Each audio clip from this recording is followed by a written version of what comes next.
ನಂದು total all India trip ಅಲ್ಲಿ ಒಂದ್ 4-5 ಸ್ಪಾಟ್ ಔಟ್ ಆಗ್ಬೇಕಾಯ್ತು. ಜಸ್ಟ್ ಒಂದ್ 2-3 ಅಡಿಯಲ್ಲಿ ಮಿಸ್ ಆಗಿದ್ದೀನಿ. ಸೊ ಲಡಾಖ್ ಹೋಗ್ಬೇಕು ಸೂಪರ್ ಬೈಕ್ ಬೇಕು ಅಂತ ಏನಿಲ್ಲ ಬ್ರದರ್, ಮನಸ್ ಮಾಡ್ಬಿಟ್ರೆ ಸೈಕಲ್ ಅಲ್ಲಿ ಹೋಗ್ಬೋದು, ಎಕ್ಸೆಲ್ ಟಿವಿಎಸ್ ಅಲ್ಲಿ ಹೋಗ್ಬೋದು. ಧೈರ್ಯ, ತಾಳ್ಮೆ ಧೈರ್ಯ ಒಂದಿದ್ರೆ ನಾವ್ ಎಲ್ಲಿಗ್ ಬೇಕಾದ್ರೂ ಹೋಗ್ಬೋದು. ನಂದು ಒರಿಸ್ಸಾದಲ್ಲಿ ಫುಲ್ ಟ್ಯಾಂಕ್ ಪೆಟ್ರೋಲ್ ಬಂಕ್ ಅವ್ರು ಹೇಳ್ಕೊಂಡಿದ್ದಾರೆ. ನಾನು ವಿಡಿಯೋ ಮಾಡಿಲ್ಲ, ಅದ್ ಯಾರಿಗೂ ಹೇಳುವಿಲ್ಲ. ಏನಾಗಲಿ ಮುಂದೆ ಸಾಗುನಿ ಗೊತ್ತಿಲ್ದಿರೋ ಜಾಗ, ಈಗ ಗೊತ್ತಿರೋ ಜಾಗಕ್ಕೆ ಒಂದ್ಸಲಿ ಹೋಗಕ್ ಭಯ ಆಗ್ಬಿಡುತ್ತೆ. ಗೊತ್ತಿಲ್ದಿರೋ ಜಾಗ ಟೆಂಟ್ ಹಾಕೋಬೇಕು, ಬೈಕ್ ಇರುತ್ತೆ, ಯಾರು ಬರ್ತಾರೋ ಏನ್ ಮಾಡ್ತಾರೋ ಅನ್ನೋ ಭಯ ಕೂಡ ನಮಗೂ ಎಲ್ಲರಿಗೂ ಇರುತ್ತೆ, ಸಾಮಾನ್ಯ ಜನರಿಗೆ. ನಿಮ್ಗೆ ಹೇಗ್ ಅನಿಸ್ತದ? ಅದು ಹೆಂಗಂದ್ರೆ ನಾವು ಆಲ್ಮೋಸ್ಟ್ ಎಲ್ಲ ವಿಡಿಯೋ ನೋಡ್ತಾ ಇರೋರು ಎಲ್ಲ ಟೆಂಟ್ ಅಲ್ಲಿ ಪೆಟ್ರೋಲ್ ಬಂಕ್ ಅಲ್ಲಿ ಟೆಂಟ್ ಹಾಕುವಂತ ಆಲ್ಮೋಸ್ಟ್ ಜನ ಹೇಳ್ತಾ ಇದಾರೆ. ಬಟ್ ಪೆಟ್ರೋಲ್ ಬಂಕ್ ತುಂಬಾನೇ ಡೇಂಜರ್. ನಂದು ಒರಿಸ್ಸಾದಲ್ಲಿ ಫುಲ್ ಟ್ಯಾಂಕ್ ಪೆಟ್ರೋಲ್ ಬಂಕ್ ಅವ್ರು ಹೇಳ್ಕೊಂಡಿದ್ದಾರೆ. ನಾನು ವಿಡಿಯೋ ಮಾಡಿಲ್ಲ, ಅದ್ ಯಾರಿಗೂ ಹೇಳುವಿಲ್ಲ. ಮತ್ತೆ ಪೆಟ್ರೋಲ್ ಬಂಕ್ ಅಲ್ಲಿ ಅಡಿಗೆ ಮಾಡಕ್ ಬಿಡೋದಿಲ್ಲ, ಸ್ಟವ್ ಅನ್ಸಕ್ ಬಿಡೋದೇ ಇಲ್ಲ. ಅದು ತುಂಬಾನೇ ಡೇಂಜರ್, ಬೈದ್ ಬಿಡ್ತಾರೆ. ಅದಕ್ಕೋಸ್ಕರ ನಾನು ಅಡಿಗೆ ಮಾಡ್ಬೇಕು ಅಂತ ಅಂದ್ರೆ ನಾನು ಎಲ್ಲದು ಹೊರಗಡೆ ನಾನು ಅಡಿಗೆ ಮಾಡ್ಕೊಂಡು ನಾನು ಆ ರೀತಿ ನಾನು ಅಡಿಗೆ ಮಾಡ್ಕೊಂಡು ಬಂದಿದ್ದು. ಅಡಿಗೆ ಮಾಡ್ಕೊಂಡು ಹೋದ್ರಿ? ಓಕೆ. ಈಗ ಹೋಗ್ಬೇಕಾದ್ರೆ ಯಾವ್ಯಾವ ಪ್ಲೇಸ್ ನೋಡ್ಕೋಬೇಕು ಅಂತ ಹೇಳಿದ್ರೆ ಮುಂಚೆನೆ ಪ್ಲಾನ್ ಇತ್ತಾ? ಇದನ್ನ ಇಲ್ಲಿಗೆ ಹೋಗ್ಬೇಕು, ಇದನ್ನ ಇಲ್ಲಿಗೆ ಹೋಗ್ಬೇಕು ಅಂತ ಹೇಳಿ? ನಂದು ಯಾವ ಪ್ಲಾನ್ ಇಲ್ಲ. ಫಸ್ಟ್ ಲಡಾಖ್ ಹೆಂಗಿದೆ, ಇಲ್ಲಿಂದ ಮ್ಯಾಪ್ ಹಾಕೊಂಡ್ರೆ ಸೀದಾ ಲಡಾಖ್. ಅಲ್ಲಿ ಲೆಫ್ಟ್ ರೈಟ್ ಏನು ನೋಡ್ತಿರ್ಲಿಲ್ಲ, ಸ್ಟ್ರೈಟ್ ಹೈವೇ ಏನ್ ಬರುತ್ತೋ ಆ ರೋಡಲ್ಲಿ ಹೋಯ್ತಾ ಇದ್ದೆ. ನಾನು ಲಡಾಖ್ ಕಂಪ್ಲೀಟ್ ಆಗತಕನು ನಾನು ಎಲ್ಲೂ ಯಾವ ಪ್ಲೇಸ್ ನೋಡಕ್ ಹೋಗಿಲ್ಲ. ಹೋಗತ್ತಾಗೆ ತಾಜ್ ಮಹಲ್ ಒಂದ್ ಸಿಗುತ್ತೆ ಅಷ್ಟೇ, ಅದೊಂದ್ ಪ್ಲೇಸ್ ವಿಸಿಟ್ ಮಾಡಿ ಆಮೇಲೆ ನೆಕ್ಸ್ಟ್ ಲಡಾಖ್ ಹೋಗಿದ್ ನಾನು. ಮತ್ತೆ ಇವಾಗ ಅಂದ್ರೆ ಲಡಾಖ್ ಹೋಗ್ಬೇಕಂದ್ರೆ ಅಲ್ಲಿ ಫುಲ್ ಚಳಿ, ಸಿಕ್ಕಾಪಟ್ಟೆ ಚಳಿ. ಹೋದವರೆಲ್ಲ ಬಂದ್ಬಿಟ್ಟು ಹೋಟೆಲ್ ರೂಮ್ಸ್ ಅಲ್ಲಿ ಇಲ್ಲಿ ಸ್ಟೇ ಮಾಡ್ತಾರೆ. ನೀವು ಆ ಟೈಮಲ್ಲೂ ಕೂಡ ಟೆಂಟ್ ಅಲ್ಲಿ ಇದ್ದು ತುಂಬಾ ಕಷ್ಟನ ಅನುಭವಿಸಿದ್ರ? ಹೌದೌದು. ನಾನು ಒಂದ್ ಮಾತ್ರ ಹೇಳಕ್ ಇಷ್ಟಪಡ್ತೀನಿ, ಏನ್ ಗೊತ್ತಂದ್ರೆ ಬಾಡಿ ಸ್ಟ್ರಾಂಗ್ ಆಗಿರ್ಬೇಕು. ಬಾಡಿ ಮಾತ್ರ ವೀಕ್ ಆಗಿದ್ರೆ ಚಳಿಗೆ ಯಾರು ತಡ್ಕೊಳೋದಿಲ್ಲ. ಬಾಡಿ ಸ್ಟ್ರಾಂಗ್ ಆಗಿದ್ರು ಮಾತ್ರ ಚಳಿ ತಡ್ಕೊಳಕ್ ಸಾಧ್ಯ ಅಂತ ಇದೊಂದ್ ಹೇಳಕ್ ಇಷ್ಟಪಡ್ತೀನಿ ಸ್ನೇಹಿತರೆ. ನನ್ ಬಾಡಿ ಸ್ಟ್ರಾಂಗ್ ಆಗಿರೋದಕ್ಕೆ ನಾನು ಅಷ್ಟು ಚಳಿನೂ ತಡ್ಕೊಂಡಿದ್ದೀನಿ. -18 ಡಿಗ್ರಿಯಲ್ಲೂ ನಾನು ಟೆಂಟ್ ಸ್ಟೇ ಮಾಡಿದ್ದೀನಿ ಅಂದ್ರೆ ನಿಜವಲ್ಲೂ ನನ್ಗೆ ಆಶ್ಚರ್ಯ. ಯಾಕಂದ್ರೆ ಅದು ನಿದ್ದೆನೆ ಮಾಡಿಲ್ಲ. ಟೆಂಟ್ ಹಾಕೊಂಡ್ಬಿಟ್ಟು ಒಳಗಡೆ ಸ್ಟವ್ ಆನ್ ಮಾಡ್ಕೊಂಡು ಬಿಸಿ ಕಾಯಿಸ್ಕೊಂಡಿದ್ದೀನಿ. ಆ ರೀತಿಲಿ ನಾನು ಹೋಗಿ ಬಂದಿರೋದು ಸ್ನೇಹಿತರೆ. ಎಷ್ಟು ದಿನದಲ್ಲಿ ನೀವು ಲಡಾಖ್ ಹೋದ್ರಿ? ಅಂದ್ರೆ ನಾನು ಸ್ಪೆಂಡರ್ ನಾನು 100cc ಮೇಲೆ ಹೇಳ್ತಾ ಇರೋದು ಅಷ್ಟೇನೆ. ಒಂದು ಇಲ್ಲಿಂದ ನಾವು ಹೋಗ್ಬೇಕು ಅಂದ್ರೆ ಒಂದು ಸ್ಪೆಂಡರ್ ಅಲ್ಲಿ ಲಡಾಖ್ ಹೋಗ್ಬೇಕು ಅಂದ್ರೆ ಒಂದು 10 days ಆಗುತ್ತೆ. ಅಪ್ ಅಂಡ್ ಡೌನ್ ಒಂದು 20 days ಖಂಡಿತ ಆಗುತ್ತೆ. ಅಪ್ ಅಂಡ್ ಡೌನ್ ಸ್ಪೆಂಡರ್ ಅಲ್ಲಿ ಮಾತ್ರ ನಾನು 100cc ಅಲ್ಲಿ ಹೇಳ್ತಾ ಇರೋದು. ಏನೋ ಬುಲೆಟ್ ಅಲ್ಲಿ ಹೋಯ್ತೀವಿ ಅಂದ್ರೆ ಖಂಡಿತ ನನಗೆ ಬುಲೆಟ್ ಇದ್ದಿದ್ರೆ ಡೈಲಿ ಏನಿಲ್ಲ ಅಂದ್ರೆ ಒಂದು 800 ಕಿಲೋಮೀಟರ್ ಖಂಡಿತ ಹೊಡಿತಿದ್ದೆ. ಬಟ್ ಸ್ಪೆಂಡರ್ ಆಗೋದಿಲ್ಲ. ಈಗ ಈ ಸೂಪರ್ ಬೈಕ್ ಅವರೆಲ್ಲ ಅಲ್ಲಿಗೆ ಹೋಗ್ಬಿಟ್ಟು ಅಲ್ಲಿಂದ ಟ್ರೈನ್ಗೆ ಹಾಕ್ತಾರಲ್ಲ, ಟ್ರೈನ್ಗೆ ಅಥವಾ ಬೇರೆ ಕಡೆಯಿಂದ ಹಾಕ್ತಾರೆ. ನೀವು ಬರೋನು ಪ್ಲಾನು ಕೂಡ ಬೈಕಲ್ಲೇ ಬರ್ಬೇಕು ಅಂತ ಪ್ಲಾನ್ ಮಾಡಿದ್ರಿ? ಬ್ರದರ್ ಅವರು ಬಜೆಟ್ ಜಾಸ್ತಿ ತಗೊಂಡಿರ್ತಾರೆ. ಅವ್ರೇನ ಬಜೆಟ್ ಇರೋದಕ್ಕೆ ಅವರು ಟ್ರೈನ್ಗೆ ಹಾಕೊಂಡ್ ಬಂದಿರೋದು.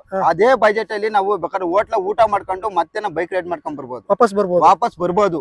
ಯಾಕೆಂದ್ರೆ ಅವ್ರ ಕೈಲಿ ಆಗ್ಲಿಲ್ಲ, ಅವರು ಫುಲ್ ಟೈರ್ಡ್ ಆಗ್ಬಿಟ್ಟಿದ್ರು, ಅವ್ರು ಹಾಕಿದ್ದಾರೆ. ಬಟ್ ನನ್ಗೆ ಬಜೆಟ್ ಇಲ್ಲ ಹಾಕಕ್ಕೆ. ನಾನು ಬೈಕ್ ರೈಡ್ ಮಾಡ್ತೀನಿ ಎಂಬುದು ನನ್ನ ನಂಬಿಕೆಯಿಂದ ನಾನು ರೈಡ್ ಮಾಡ್ಕೊಂಡು ನಾನು ಬಂದಿರೋದು. ಅಂದ್ರೆ ಇದಕ್ಕೆ ಲಡಾಖ್ ಹೋಗ್ಬೇಕು ಸೂಪರ್ ಬೈಕ್ ಬೇಕು ಅಂತ ಏನಿಲ್ಲ ಬ್ರದರ್, ಮನಸ್ ಮಾಡ್ಬಿಟ್ರೆ ಸೈಕಲ್ ಅಲ್ಲಿ ಹೋಗ್ಬೋದು, ಎಕ್ಸೆಲ್ ಟಿವಿಎಸ್ ಅಲ್ಲಿ ಹೋಗ್ಬೋದು. ಧೈರ್ಯ, ತಾಳ್ಮೆ ಧೈರ್ಯ ಒಂದಿದ್ರೆ ನಾವ್ ಎಲ್ಲಿಗ್ ಬೇಕಾದ್ರೂ ಹೋಗ್ಬೋದು ಅಂತ ಹೇಳಕ್ ಇಷ್ಟಪಡ್ತೀನಿ. ಎಷ್ಟು ಬಜೆಟ್ ಇಟ್ಕೊಂಡು ಹೋಗಿದ್ರೆ? ಎಷ್ಟು ಬಜೆಟ್ ಆಯ್ತು? ಬಜೆಟ್ ನಂದು ಪ್ಲಾನ್ ಪ್ರಕಾರ ನಾನು ಪೆಟ್ರೋಲ್ಗೆ ಅಷ್ಟೇ. ನನ್ ಗಾಡಿ ಎಲ್ಲೂ ನಾನು ಕೈ ಕೊಟ್ಟಿಲ್ಲ ಅದು. ಬಟ್ ಬರೇ ಗಾಡಿ ಪೆಟ್ರೋಲ್ಗೆ, ಇನ್ನು ಊಟದ್ದು ಎಕ್ಸ್ಟ್ರಾ ಅಷ್ಟೇ. ನಾನು ಜಾಸ್ತಿ ಬಜೆಟ್ ಇಟ್ಕೊಂಡು ಹೋಗ್ತಿರ್ಲಿಲ್ಲ. ನಾನು ಎಲ್ಲೂ ರೂಮ್ ಮಾಡ್ತಿರ್ಲಿಲ್ಲ, ಮತ್ತೆ ಎಲ್ಲೂ ನಾನು ಹೋಟ್ಲಲ್ಲಿ ಊಟನೂ ಮಾಡ್ತಿರ್ಲಿಲ್ಲ. ನಾನೇ ಮಾಡ್ಕೊಂಡು ನಾನೇ ತಿನ್ಕೊಂಡು ನಾನು ಆ ರೀತಿಯಲ್ಲಿ ಹೋಗಿ ಬಜೆಟ್ ಕಡಿಮೆನೆ ತಗೊಂಡೋಗ್ತಿದ್ದೆ ನಾನು ಆಲ್ಮೋಸ್ಟ್. ಎಷ್ಟಾಗಿತ್ತು ಬಜೆಟ್ ಅದ್ರಿಂದ? ಇವಾಗ ಫಸ್ಟ್ ಲಡಾಖ್ ನಾನು ಮುಗಿಸ್ಮೇಲೆ ಬರೀ 18,000, ಬರೀ ಪೆಟ್ರೋಲ್ಗೆ 13,000 ಆಯ್ತು. ಇನ್ನು ಎಕ್ಸ್ಟ್ರಾ ಒಂದು 5,000 ಖರ್ಚು ಬಂತು ಅಷ್ಟೇನೆ. ಬರೀ 18,000ದಲ್ಲಿ ನಾನು ಲಡಾಖ್ ಟ್ರಿಪ್ ಮುಗಿಸಿದೀನಿ. ಮತ್ತೆ ಇನ್ನೊಂದು ಮತ್ತೆ 8,000 ಅರುಣಾಚಲ ಪ್ರದೇಶ, ಅದೊಂದು 19,000. ಅದು ಸಿಂಗಲ್ ಹೋಗಿದ್ರಿ? ಸಿಂಗಲ್. ಮತ್ತೆ ಇದು ಮತ್ತೆ last ride Jammu to Kashmir Kanyakumari, ಇದೂ ಅಷ್ಟೇನೆ. Total 12,000 kilometre. ಇದು ಒಂದು 35,000 ಬಜೆಟ್ ಆಯ್ತು ಟೋಟಲ್. ಅಂದ್ರೆ ಥರ್ಡ್ ಟೈಮ್ ಹೋಗಿದ್ರಲ್ಲ, ಅದೆಷ್ಟು 8,000 ಕಿಲೋಮೀಟರ್ ಎಷ್ಟು ಹೋಗಿದ್ರಿ? ಇಲ್ಲ, ಟೋಟಲ್ 12,000 ಕಿಲೋಮೀಟರ್ ಹೋಗಿದ್ದು. ಹೋಗೋದು ಬರೋದು ಸೇರಿ ಎಲ್ಲ ಹೋಗೋದು ಬರೋದು 12,000 ಕಿಲೋಮೀಟರ್. ಓಕೆ. ಅವ್ರು ನಿಮ್ ಜೊತೆ ಇನ್ನೊಬ್ರು ಯಾರೋ ಸೇರ್ಕೊಂಡಿದ್ರಲ್ಲ? ಇಲ್ಲ, ಬಟ್ ಅವ್ರಿಗೆ ಯಾಕಂದ್ರೆ ಅವ್ರ ಫುಲ್ ಟೈರ್ಡ್ ಆಗ್ಬಿಟ್ಟಿದ್ರು.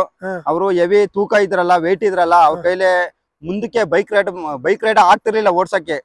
ಅದಕ್ಕೋಸ್ಕರ ಅವರು ಟ್ರೈನ್ಗೆ ಹಾಕೊಂಡು ಲಡಾಖ್ ಅಲ್ಲಿ ಅಲ್ಲಿಂದಲೇ ಚಂಡೀಗಢ ಅಂತ ಬರುತ್ತೆ, ಅಲ್ಲಿಂದ ಟ್ರೈನ್ಗೆ ಹಾಕೊಂಡು ಬೆಂಗಳೂರು ಯಶವಂತಪುರ ಅವರು ಇಬ್ರು ಗಾಡಿನೂ ಮತ್ತೆ ಬೈಕನ್ನು ಅವ್ರು ಬಂದ್ಬಿಟ್ರು. ಅವರು ನೀವು ಒಬ್ರೆ? ಮತ್ತೆ ನಾವು ಒಬ್ರೆ ಅಲ್ಲೇ ಅಲ್ಲಿಂದ ರಾಜಸ್ಥಾನ ಗುಜರಾತ್ ಹ್ಮ್. ಮತ್ತೆ ಈ ಕೇರಳ, ಕನ್ಯಾಕುಮಾರಿ ಎಲ್ಲ ನೋಡ್ಕೊಂಡು ಮತ್ತೆ ರಿಟರ್ನ್ ನಮ್ಮೂರು ತುಮಕೂರು ಬಂದಿದ್ದು.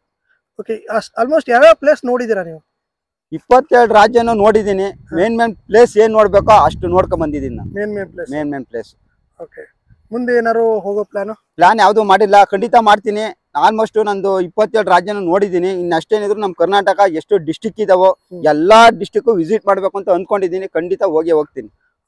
ಎಲ್ಲಾರ ಸಪೋರ್ಟ್ ಖಂಡಿತ ನನ್ಗೆ ಬೇಕು ಅಂತ ಕೇಳ್ಕೊತೀನಿ ಸ್ನೇಹಿತರೆ. ಓಕೆ, ಇನ್ನೊಂದು ಹೋಗೋವಾಗ ಈಗ ಗಾಡಿ ಓಡಿಸೋದು ಅಂದ್ರೆ ಸ್ವಲ್ಪ ರಿಸ್ಕ್ ಕೆಲ್ಸಾನೆ. ಹೌದೌದು. ಹೇಗೆ ಅದೆಲ್ಲ ಹೇಗ್ ನಿಭಾಯಿಸಿದ್ರಿ? ಏನಾದ್ರು ಪ್ರಾಬ್ಲಮ್ ಆಗಿತ್ತಾ? ಹೇಗೆ? ಗಾಡಿದು ಎಲ್ಲೂ ಪ್ರಾಬ್ಲಮ್ ಏನಿಲ್ಲ. ಮೇನ್ ನನ್ ಗಾಡಿಗೆ ಬಟ್ ಗಾಡಿ ತಗೊಂಬಂದಿಲ್ಲ ಇಲ್ಲಿ. ಬಟ್ ಇಲ್ಲಿ ನಮ್ ಸಿರಾಕೆರೆ ಏರಿ ಮೇಲೆ ಗಾಡಿ ತರಕ್ ಆಗ್ಲಿಲ್ಲ. ಬಟ್ ಗಾಡಿಯಲ್ಲಿ ನಿಲ್ಸಿದೀನಿ, ಪಾರ್ಕ್ ಮಾಡಿದೀನಿ. ಬಟ್ ಗಾಡಿ ಎಲ್ಲೂ ಪ್ರಾಬ್ಲಮ್ ಕೊಟ್ಟಿಲ್ಲ, ಎಲ್ಲೂ ಪಂಚರ್ ಆಗಿಲ್ಲ. ಅದೊಂದು ನನ್ ಗಾಡಿಗೆ ತುಂಬಾನೇ ಥ್ಯಾಂಕ್ಸ್ ಹೇಳ್ತೀನಿ. ಯಾಕಂದ್ರೆ ಅದೇ ಮೇನ್ ಪ್ಲಸ್ ಪಾಯಿಂಟ್. ಗಾಡಿ ಮಾತ್ರ ಪ್ರಾಬ್ಲಮ್ ಕೊಡ್ಬಾರ್ದು. ಪಂಚರ್ ಕೂಡ ಆಗಿಲ್ಲ? ಎಲ್ಲೂ ಪಂಚರ್ ಆಗಿಲ್ಲ. ಪಂಚರ್ ಆಗಿಲ್ಲ. ಗಾಡಿ ಎಂದು ಸ್ಟಾರ್ಟ್ ಆಗ ಕೈನೂ ಕೊಟ್ಟಿಲ್ಲ. ಅಂದ್ರೆ 3 ಸತಿ ಹೋದ್ರೆ 3 ಸತಿ ಪಂಚರ್ ಆಗಿಲ್ಲ? ಎಲ್ಲೂ ಆಗಿಲ್ಲ. ದೇವ್ರ, ಅದು ತುಂಬಾನೇ ಇಷ್ಟ ಆಯ್ತು ನನ್ಗೆ ಗಾಡಿ ಮೇಲೆ. ಅದೊಂದೇ ನನ್ಗೆ ತುಂಬಾ ಇಷ್ಟ ಆಯ್ತು. ಎಲ್ಲೂ ಇಂಜಿನ್ ಪ್ರಾಬ್ಲಮ್ ಕೊಟ್ಟಿಲ್ಲ. ಅದೊಂದು ಲಾಸ್ಟ್ ಅಲ್ಲಿ ಕೊನೆ ಕನ್ಯಾಕುಮಾರಿ ಇನ್ನೊಂದು 150 ಕಿಲೋಮೀಟರ್ ಇತ್ತು. ಗೇರೆ ಬೀಳ್ತಾ ಇಲ್ಲ ಸ್ನೇಹಿತರೆ. ಅಂತದ್ರಲ್ಲೂ ಗಾಡಿ ನಂದು ಎಲ್ಲೂ ಕೈ ಕೊಟ್ಟಿಲ್ಲ. ಆ ರೀತಿಯಲ್ಲಿ ಬಂದಿದ್ದೀನಿ. ಈಗ ಕೆಲವೊಂದು ಘಾಟ್ ಸೆಕ್ಷನ್ ಎಲ್ಲ ಇರುತ್ತೆ, ಅಲ್ಲಿ ಡೈರೆಕ್ಟ್ ಎದುರುಗಡೆನೆ ಗಾಡಿ ಬರೋದು, ಆಕ್ಸಿಡೆಂಟ್ಗಳು ಈ ತರ ನೀವು ನೋಡಿರ್ತೀರಾ? ಅಯ್ಯೋ ಬ್ರದರ್, ತುಂಬಾ ಆಗಿದಾವೆ. ಅದು ಯಾಕಂದ್ರೆ ನಾನು ವಿಡಿಯೋದಲ್ಲಿ ಎಲ್ಲೂ ಹೇಳಿಲ್ಲ. ನಂದು ಟೋಟಲ್ ಆಲ್ ಇಂಡಿಯಾ ಟ್ರಿಪ್ ಅಲ್ಲಿ ಒಂದ್ 4-5 ಸ್ಪಾಟ್ ಔಟ್ ಆಗ್ಬೇಕಾಯ್ತು. ಜಸ್ಟ್ ಒಂದ್ 2-3 ಅಡಿಯಲ್ಲಿ ಮಿಸ್ ಆಗಿದ್ದೀನಿ. ಬಟ್ ನೈಟ್ ರೈಡ್ ಜಾಸ್ತಿ ಮಾಡ್ತಾ ಇದ್ದೆ. ನೈಟ್ 12 ಗಂಟೆ 1 ಗಂಟೆಗೆಲ್ಲ ಅಂತ ಇದ್ರಲ್ಲಿ ನೈಟ್ ಆಪೋಸಿಟ್ ಲಾರಿಗಳು ಡ್ರಿಂಕ್ಸ್ ಮಾಡ್ಕೊಂಡು ನಮ್ಮ ಆಪೋಸಿಟ್ ಬಂದ್ಬಿಡೋರು. ನಾನ್ ಟಾರ್ ರೋಡ್ ಬಿಟ್ಟು ಫುಲ್ ಲೆಫ್ಟ್ ಸೈಡ್ ಇಳ್ತಿದ್ದೀನಿ. ಒಂದು ಸೀಮೇಜ್ ಅಲ್ಲಿ ಗಿಡದಕ್ಕೆ ತೂರ್ಸಿದೀನಿ. ಎಷ್ಟೋ 2-3 ಅಡಿಯಲ್ಲೇ ನಾನು ಮಿಸ್ ಆಗಿದ್ದೀನಿ. ಅಂತ ಒಂದ್ 2-3 ಆಗಿದಾವೆ. ಅದು ನನ್ನ ಲೈಫಲ್ಲೇ ಮರೆಯೋದಿಲ್ಲ. ಬಟ್ ನನ್ನ ಜೀವ ಗಟ್ಟಿ ಇತ್ತು. ಬದುಕ್ ಬಂದು ಇಲ್ಲಿ ಮಾತಾಡ್ತಾ ಇದ್ದೀನಿ ಸ್ನೇಹಿತರೆ. ಇಷ್ಟ ಹೇಳಕ್ ಇಷ್ಟಪಡ್ತೀನಿ ನಾನು. ತುಂಬಾ ರಿಸ್ಕ್ ಕೂಡ ಇದೆ. ತುಂಬಾ ರಿಸ್ಕ್ ಇದೆ. ಬೈಕ್ ರೈಡಿಂಗ್ ಮಾತ್ರ ತುಂಬಾ ರಿಸ್ಕ್ ಇದೆ. ನಾವು ಕರೆಕ್ಟ್ ಆಗಿ ಹೋದ್ರು ಬರೋರು ಮಾತ್ರ ಕರೆಕ್ಟ್ ಆಗಿ ಇರಲ್ಲ ಸ್ನೇಹಿತರೆ. ನೀವು ಒರಿಸ್ಸಾ ಮತ್ತೆ ಪಂಜಾಬ್ ಹೋದ್ಬಿಟ್ರೆ ತುಂಬಾ ರ್ಯಾಶ್ ಅಲ್ಲಿ. ಗಾಡಿ ಮಾತ್ರ ರೂಲ್ಸ್ ಯಾರು ಫಾಲೋ ಮಾಡಿದಿಲ್ಲ. ಹೆಂಗ್ ಬೇಕಾದ್ರೆ ಹಂಗೆ ಬರ್ತಾರ ಅವರು. ನಾವು ಹುಷಾರಾಗಿ ಗಾಡಿ ಓಡಿಸ್ಕೊಂಡು ಹೋಗ್ಬೇಕು. ಈಗ ನಾ ಗಾಡಿಲಿ ಎಷ್ಟು ಮೈಲೇಜ್ ಕೊಡುತ್ತಿದ್ದು? ಇಲ್ಲ, ಗಾಡಿ ನಾನು ಹೊಡೆಯೋ ಸ್ಪೀಡ್ಗೆ ಅಷ್ಟೇ 45-50 ಲಾಸ್ಟ್. 50 ಲಾಸ್ಟ್ ಅಷ್ಟೇ ಬ್ರದರ್, ಲಾಸ್ಟ್. ನೀವು ಹೊಸ ತಗೊಂಡಾಗ ಹೋಗಿರೋದು ಹೆಂಗೆ? ಇಲ್ಲ, ಇದು ಹೊಸದಲ್ಲ. ಸುಮಾರು ಆಲೆ ಒಂದು 11 ವರ್ಷ ಆಯ್ತು ಗಾಡಿ ತಗೊಂಡು. 11 ವರ್ಷ ಆಯ್ತು ಗಾಡಿ ತಗೊಂಡು? ಹಳೆ ಗಾಡಿ ಇದು. ಈಗ ಅಲ್ಲ, ನಾವೊಂದು 10 ಕಿಲೋಮೀಟರ್ 20 ಕಿಲೋಮೀಟರ್ ಹೋದ್ರೆ ಏನಾರ ಆದ್ರೆ ಅಂತ ಹೇಳ್ಬಿಟ್ಟು ನಾವು ಭಯ ಪಡ್ತೀವಲ್ಲ, ನೀವ್ ಹೆಂಗೆ? ಇಲ್ಲ, ನನ್ನ ಗಾಡಿ ಮೇಲೆ ತುಂಬಾನೇ ಇದಿತ್ತು. ಯಾಕಂದ್ರೆ ಇದು ನನ್ನ ಲಕ್ಕಿ ಗಾಡಿ ಅಂತ ಹೇಳಕ್ ಇಷ್ಟಪಡ್ತೀನಿ ನಾನು. ಯಾವ್ದೇ ರೀತಿ ಎಲ್ಲೂ ತೊಂದರೆ ಕೊಟ್ಟಿಲ್ಲ? ಎಲ್ಲೂ ಕೊಟ್ಟಿಲ್ಲ. ಇಂಜಿನ್ ಪ್ರಾಬ್ಲಮ್ ಆಗ್ಲಿ ಏನಾಗ್ಲಿ? ಇಲ್ಲ, ಎಲ್ಲೂ ಪ್ರಾಬ್ಲಮ್ ಕೊಟ್ಟಿಲ್ಲ. ಪಂಚರು ಸಹ ಆಗಿಲ್ಲ.